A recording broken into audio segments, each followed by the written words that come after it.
Bonjour, bonjour. Karibu katika show za kombe la dunia mwaka 2026 likifanyika katika nchi tatu: Mexico, Canada pamoja na Marekani. Leo ni shughuli nyingine, shughuli inayokutanisha Wafaransa wawili, mmoja akitokea Ufaransa yenyewe lakini mwingine akitokea Afrika ya Magharibi. Hii ni Ufaransa na Senegali. Karibu katika show hizi na utaongozwa nami Kasim Gahu, lakini uchambuzi hautakwenda sambamba bila kuwa naye Ahmed Hamidu. Katika meza ya uchambuzi kwa siku ya leo nitakuwa naye kwa uchambuzi maridhawa. Karibu sana, tukiangazia katika mchezo ambao unakutanisha Wafaransa wawili. Ahmed, naam, ni mchezo wa aina gani tutarajie katika mechi hii ya leo ambayo inakutanisha, pengine naweza kusema ni Wafaransa wawili kama kana kwamba ni dabi? Ya kwanza kabisa ni mchezo ambao utarajia kuwa na ushindani wa hali ya juu, ushindani pia wenye kasi pamoja na kutumia nguvu, kwa sababu ni nchi ambazo kwanza zinashabihiana. Cross cha Ufaransa takriban 70% wote ni wana asili ya Kiafrika, kwa hiyo watu ambao ni wao wana mabavu. Angalia Senegal, mchezo wao wanacheza kwenye michuano ya AFCON, kombe la dunia iliyopita nchini Qatar, pia watu ambao watumia mabavu.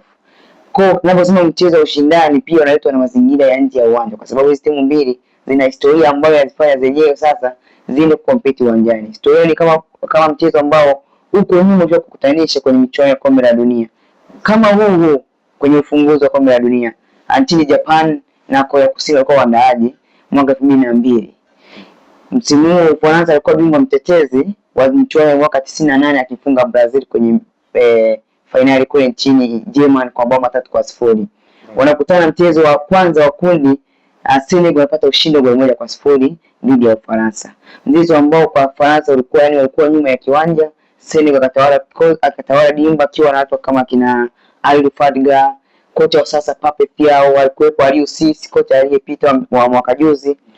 Wakiwa watu Diop aliyefunga bao la ushindi, lakini pia Ufaransa alikuwa ameshini wachezaji. Mtu kama Didier Deschamps ambaye kwa sasa ni kocha, mtu kama kwa goalkeeper alikuwa anaitwa Batezi, Fabien Batezi. Kwa hiyo timu moja kwa ilikuwa imesheheni wachezaji, lakini Senegal wakapata ushindi. Na ushindi huo ukafanya Senegal kuishia hatua ya robo finali ya michuano hiyo. Ufaransa kama bingwa mtetezi akaishia hatua ya makundi bila kufunga goli moja kwenye michuano. Wakawa na emotion kwamba huenda Senegal aliwalaani, kwa akawa na emotion kichwani, siku tukutana naye lazima tumlipizie. Na leo majira ya saa 4 usiku wanaenda kukutana. Sasa ukisema hivyo kama wamemlaani, ndio sababu ya kusema kwamba Ufaransa wamekuja kuwekeza, kwa sababu ukiangalia katika academy nyingi za zilizoko Senegal, Ufaransa ndio wamewekeza pale, kwa maana waliona pengine hawa wametufanyia kitu kama hicho, kwa hiyo tuje tuangalie jinsi gani wanafanya huko ndani kwao. Unajua sometimes kuna muda soka inakuwa kama siasa. Mtu ukiona na kuzidi kitu fulani, mtu potential kwake na wewe uchukue wewe ndio umiliki. Ndio kama ilifanya Ufaransa kwa kutumia mfumo wa utawala wa assimilation policy. Wakawasimiti wa Senegal wengi, ndio maana hata Senegal la lugha yao au kusema lugha ya kuzungumza kimawasiliano sana ni Kifaransa.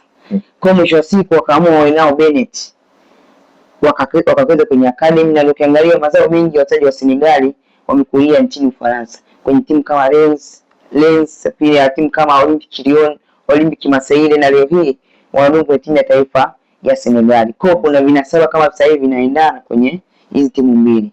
Kwa hiyo tukifanya kwa kuwa nyinyi ndio mtufanyie kitu, ngoja tuishi na nyinyi karibu, tuchukue potential yetu yeye tuishie sisi, ili sisi tukikutana tuweze kuwalipizia, kwa sababu kwa watu wafanyia kila kitu kibaya.